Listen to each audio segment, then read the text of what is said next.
Hello, my friends, Evolutionary Energy Arts family. So this is out of Zero Hedge. The slide into chaos. 30,000 displaced, 300 dead, and 1,200 wounded in Libyan fighting. We've talked about the situation in Libya before on this channel, and how many people are really even paying attention to it? I don't think really that many people are, at least in the US and the NATO countries, the UK. And it's really it's very sad, when you think about it, because here is yet another war going on. The world has so many wars, and you really, you could easily get disheartened when you realize that this is our history. It's our history as much as we know of it. It's just something that has always been going on, and you gotta wonder what is up with it. What's really going on here when we start looking at, really deep into what's going on. Is it just all about business? Is it all just about money, power, control? Maybe that sounds like it's a pretty obvious question for many of you out there. So we have African leaders meeting in Egypt on Tuesday in a summit addressing continuing violence and dramatic political upheavals in neighboring Libya and Sudan, with Egypt's President Sisi calling for a unified regional response in order to avoid a slide into chaos. This, since early April fighting around Tripoli between General Khalifa Haftar's advancing Libyan National Army, LNA, and the UN-backed Government of National Accord, GNA, has resulted in over 264 deaths, according to the WHO, and some 1,266 people wounded, with 21 among the deceased being civilians. And that's the part, and we're going to look at some numbers at the end of this video that will probably make you sick, and many people are probably not even aware of it. So some media reports have cited as many as 300 killed in the violence. The United Nations has put the number of displaced due to Haftar's offensive on the capital at more than 30,000. The world has so many people right now that are, refugees because of all the earth changes going on. And then we add to that the violence. And so meanwhile, in Sudan, fierce protests have continued in Khartoum, despite the toppling of longtime strongman Omar al-Bashir, resulting in unpopular rule by military council with emergency powers. The principle of African solutions to African problems is the only way to deal with common challenges facing us, Sisi said in opening remarks to the summit. Concerning Libya, Sisi's fear of a slide into chaos, which has actually long been a reality all the way back to the 2011 NATO-led toppling of Gaddafi. As we know how active Ms. Clinton was in that as well, will be viewed as largely hypocritical, considering Sisi is among General Haftar's main backers. So this week's intense fighting has continued in the southern suburbs of Tripoli, with shelling disrupting daily life in the city's center.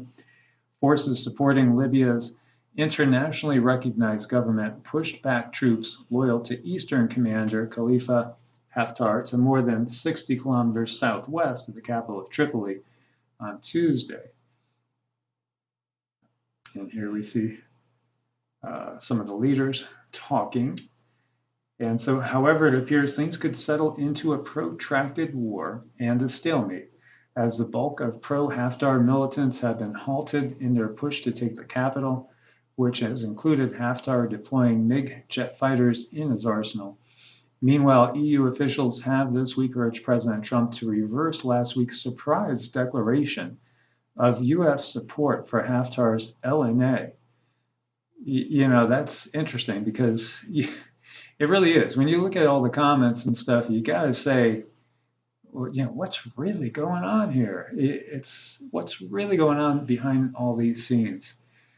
European officials have further demanded greater clarity of the United States position on Libya, saying Washington's policy confusion will only add fuel to the chaos.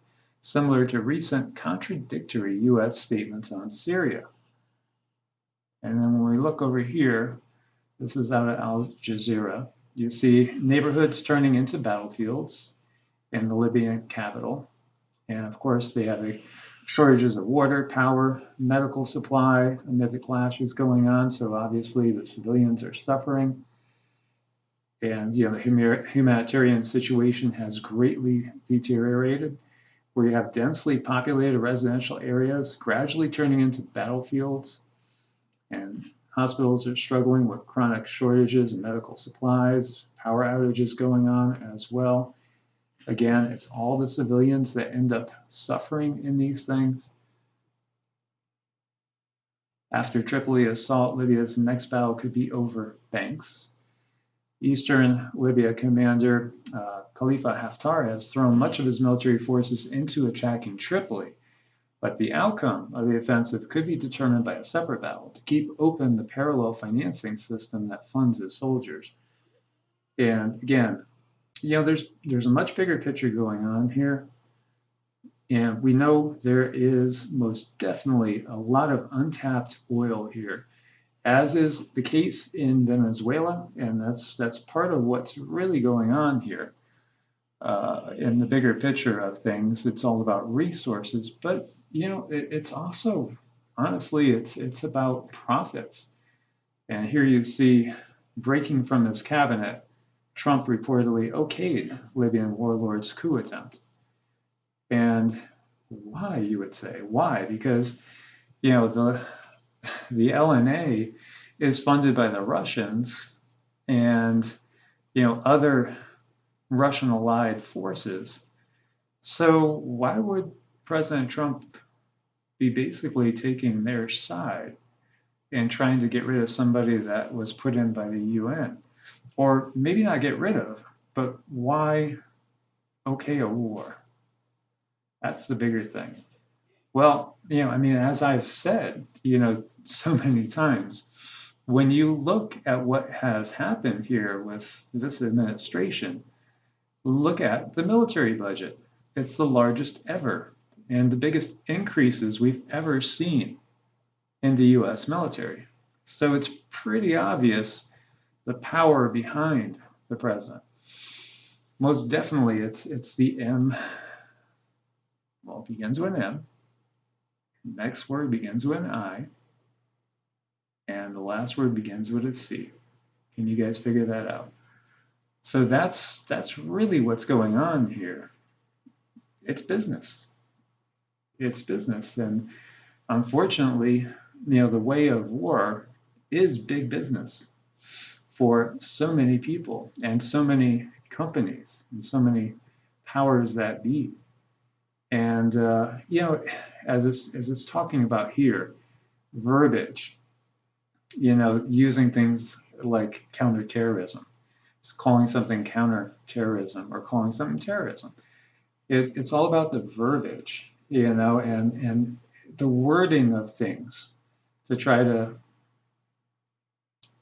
give a certain look to the public. And here it says Trump is giving his own administration the foreign policy runaround. And it's yet another example of his approach in the Middle East and North Africa, favoring the word of authoritarian governments, particularly the ones on the Arabian Peninsula, at the expense of his own cabinet suggestions and the American intelligence community. So it says, consider past examples of extremely similar behavior, like when Trump decided to pull American troops from Syria while on the phone with Turkish leader Erdogan, or his refusal in November 2018 to condemn Saudi Crown Prince Mohammed bin Salman for the death of Jamal Khashoggi. It could very well be that the Crown Prince had knowledge of this tragic event. Maybe he did, maybe he didn't. So, when you see this, and here we see Italy is providing medical aid to Tripoli.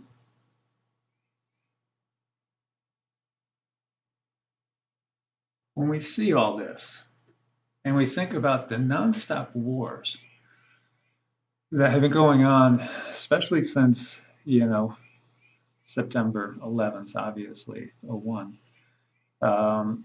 which, as I said many times, that was the date in the Matrix that Neo's passport expired. Very interesting. Very, very telling. But we've seen things through The Simpsons. We've seen things through all these other shows that allude to our reality, often way ahead of time. So is it a case of playing out a script? Has everything been planned? Perhaps so. Perhaps so. Perhaps down to amazing details. And so this was a letter to the editor in New York Times.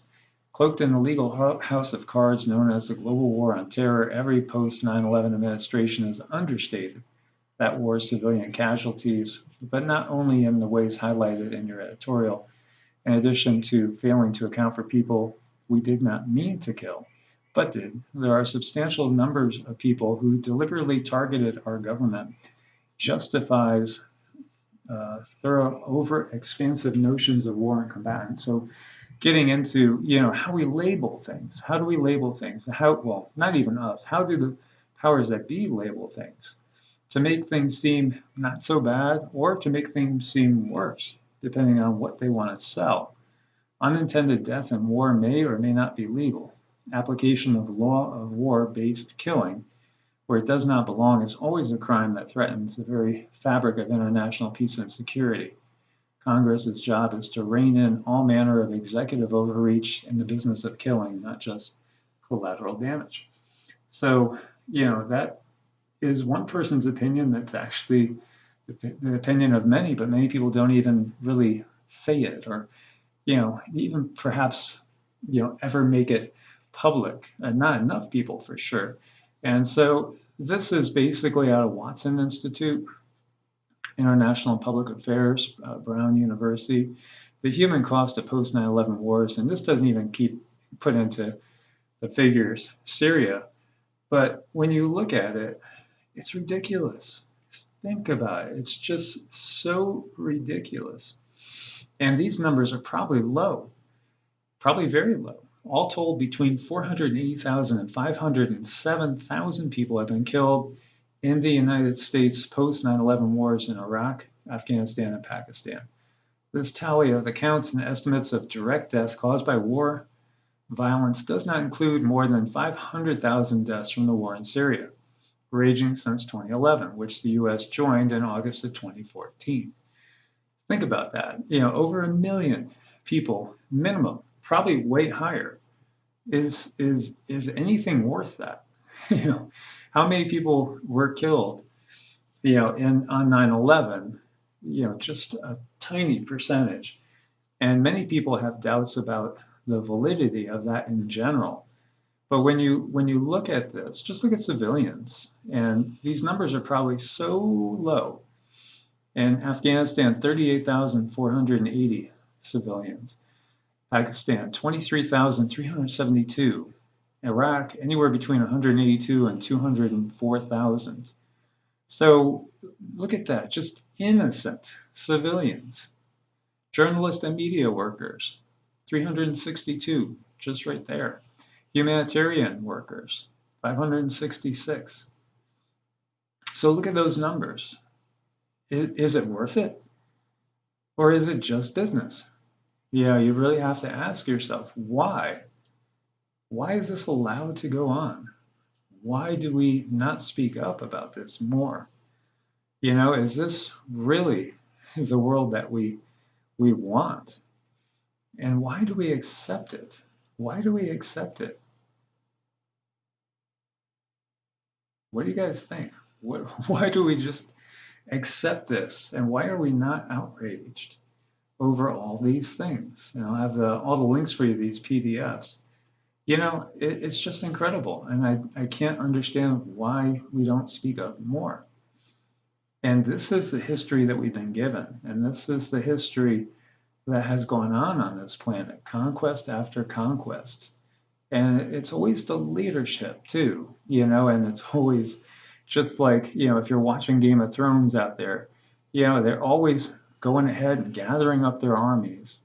And then when their armies, are slaughtered and destroyed and almost wiped out, then they scoot out of there and they start it all over again. And this is what we've had all throughout history. all throughout history, this nonstop violence, nonstop death, and somehow we accept it. I just don't understand why. So, my friends, as always, I look forward to your comments. Thank you so much for the support for the channel, especially in these times as things have gotten super tough for channels like this that are struggling to just survive.